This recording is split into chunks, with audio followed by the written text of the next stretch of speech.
ये जो एक प्रोटेस्ट है, ये 8 तारीख को एक प्रोटेस्ट था जिसको होना था काठमांडू में। माइती घर एक जगह है वहाँ पर, और it was a peaceful protest.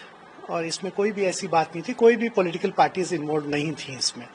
एक वो स्टूडेंट्स फॉर जस्टिस करके एक बॉडी है, उन लोगों ने ये एक मुहिम चलाई थी। और उसमें हुआ क्या कि जब सब पीसफुल प्रोटेस्टर्स कलेक्ट होने लगे तो 12,000 से ज़्यादा लोग सुबह 10 से 11 बजे के अंदर जमा हो गए थे। तो उसमें जो पुलिस ने क्या करा कि उनको तितर बितर करने के लिए, कि उनको ये था कि सोशल मीडिया में सरकार की बुराई ना आए, केपी शर्मा ओली जो प्रधानमंत्री थे उनकी बुराई ना आए, तो उसको रोकने की कोशिश करी गई। तो उसमें क्या होता है कि बल का प्रयोग करा गया। तो आप डेमोक्रेसी में आप ऑफ कोर्स आपके पास में राइट है दैट आप प्रोटेस्ट कर सकते हैं, बट उसको पुलिस कैसे रोकती है इसका एक तरीका होता है। आप ये नहीं कि आपने इनोसेंट जो प्रोटेस्टर्स हैं उनके ऊपर सीधे गोली चलवा दी ना। गोली चलवाने से क्या हुआ कि बहुत सारे लोगों को उसमें गोली लगी। बहुत और भी जगहों में जो पुलिस है वो बल का प्रयोग करती है, बट बल उसमें क्या होता है कि आपको रबर बुलेट्स फायर होते हैं, एंड एक इंटरनेशनल रूल कहता है कि आपके वेस्ट के नीचे पर फायर होना चाहिए। उसमें एक छोटा सा बच्चा है स्कूल का जिसको कि हेडशॉट लगा है, और क्योंकि ये जेनजी था जो अपने मांगों के लिए वो लड़ रहे थे, एक करप्शन फ्री नेपाल के लिए, क्योंकि बहुत साल से सब लोग बहुत परेशान तंग आ चुके थे कि बार बार एक के बाद एक बड़े बड़े करप्शन स्कैंडल्स हो रहे थे देश में।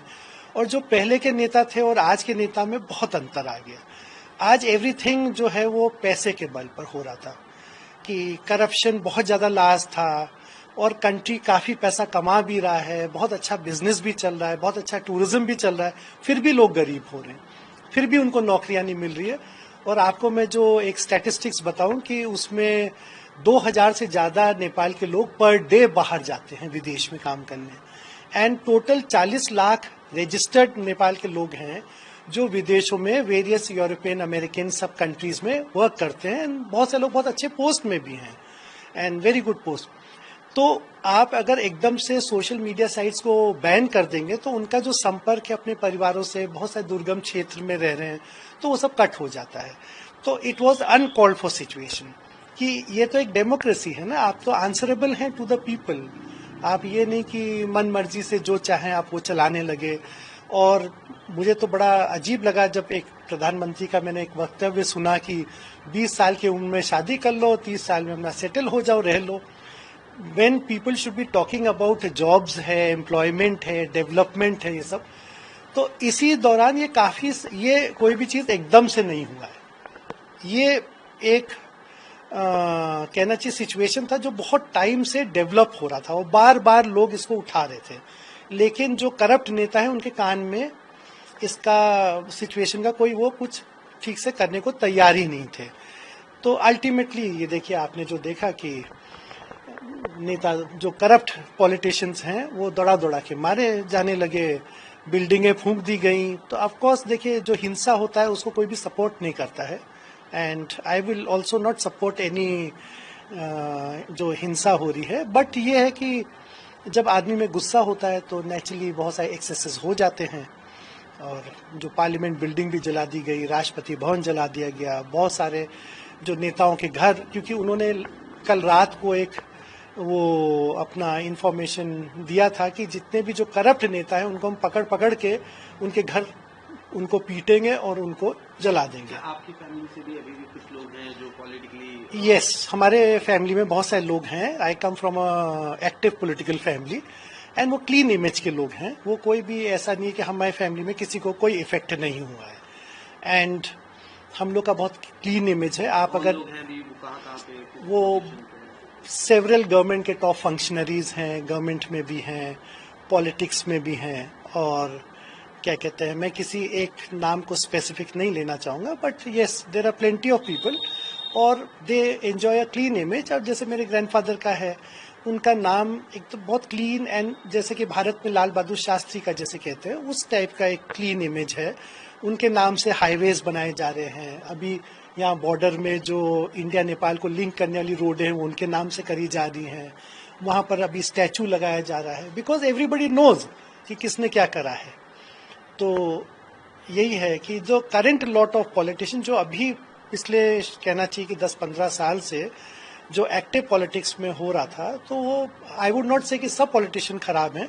देखिए इसमें जो बालिन शाह है, जो काठमांडू का मेयर है, उनका बहुत क्लीन इमेज है। कल इनफैक्ट जेन जी ने उनको ओपन ऑफर दिया कि लीड दिस प्रोटेस्ट, क्योंकि एक अच्छा एक क्लीन इमेज का लीडर जिसको पूरा देश जानता हो, ऐसे लीडर की नीड थी। लेकिन उन्होंने उसको टर्न डाउन कर दिया था बालिन शाह ने। उन्होंने कहा कि देखो मैं अब जेन जी का एज का नहीं हूं और मैं इसको लीड नहीं कर पाऊंगा। तो बार बार उन पर उनके पास में रिक्वेस्ट आया, और आज जब केपी शर्मा ओली जी ने रिजाइन कर दिया और सारी सरकार उनकी रिजाइन करके राष्ट्रपति ने एक्सेप्ट कर लिया, तो फाइनली जो नेपाल आर्मी चीफ है उनका और बालिन शाह का मीटिंग हो रहा है। और मुझे लगता है कि 2-4 दिन के अंदर में एक इंटरिम गवर्नमेंट बनना चाहिए which will run the country, और 2026 में एक आम चुनाव बुलाए। और मेन मुद्दा ये है कि एक स्टेबल गवर्नमेंट चाहिए वहां पर, क्योंकि हर थोड़े दिन में जो सरकारें बदल रही थी वो नहीं होना चाहिए। वहां पर लोग ये चीज को बहुत ज्यादा एक्सेप्ट कर पाए, करप्ट पीपल को नहीं होगा। देखिए जब 2001 में जब रॉयल पैलेस मैसेकर हुआ, जब किंग बीरेंद्र की फैमिली पूरी मार दी गई, तो वो 1 जून की रात थी। उसके बाद में कंट्री में बहुत टर्मोइल हुआ। फिर जो किंगशिप हटाई गई, तो लोगों को ये आशा थी कि कम से कम एक ऐसा सिस्टम आएगा देश के अंदर जो प्रजातंत्र डेमोक्रेटिक होगा। तो democracy means the government for the people, by the people end of the people. But ये चीज क्या हुआ कि वो इलेक्ट होने के बाद में पब्लिक को भूल गए, एंड वो अपने रिचनेस में एक अलग lavish lifestyle, autocratic rule can not happen in democracy. तो उसमें बहुत सारे लोग ऐसे हैं, जैसे मैं खुद जानता हूं, जैसे बालिन शाह का मैंने आपको एक एग्जांपल दिया। दूसरा है गोपी हमाल है, धनगढ़ी के मेयर हैं। वो इंसान इतना ऑनेस्ट है कि वो अपना चाय तक घर से थर्मस में लेके ऑफिस जाता है, एंड वो सैलरी नहीं लेते हैं। ऐसे ही एक जगह है धरान। धरान का जो मेयर है उसको certificate of gratitude in by the world book of records ने दिया है, and he is a very honest person. तो इस जो लास्ट इलेक्शन हुआ उसमें कुछ ऐसे लोग चुने गए जो एकदम क्लीन इमेज के थे। उसमें से बालिन शाह हो गया, ये गोपी हमाल हो गए, जो धरान के जो मेयर हैं। तो ऐसे काफी लोग हुए, तो लोगों ने देखा कि yes we can do it. तो लगता है अब चीजों को देख के कि अब आने वाला वक्त बेहतर वक्त है। अब ये देखिए ऐसा है कि फ्यूचर तो मैं नहीं जानता, लेकिन इतना जरूर कह सकता हूँ कि आशावादी होना चाहिए। एंड क्योंकि ये एक अपराइजिंग हुआ है, जो करप्ट पीपल हैं वो डरेंगे, और जो हम लोग एक्सेप्टेबिलिटी करते हैं ना, कि जैसे अगर किसी के पास में बहुत सारा करोड़ों रुपया गलत रूप से आया है तो उसको हम बहुत एक स्टेटस सिंबल मानते हैं, उसको इनफैक्ट समाज को नीचा देखना चाहिए कि this is a wrong way to get the money. तो उस पर इंक्वायरी होगी। अभी तो डेफिनेटली देखिए जो गोली चली है उस पर एक इंक्वायरी कमेटी बैठेगी, और उस पर जो लोगों ने गलत टाइप का जो ऑर्डर्स दिया है इस पर कार्रवाई होगी।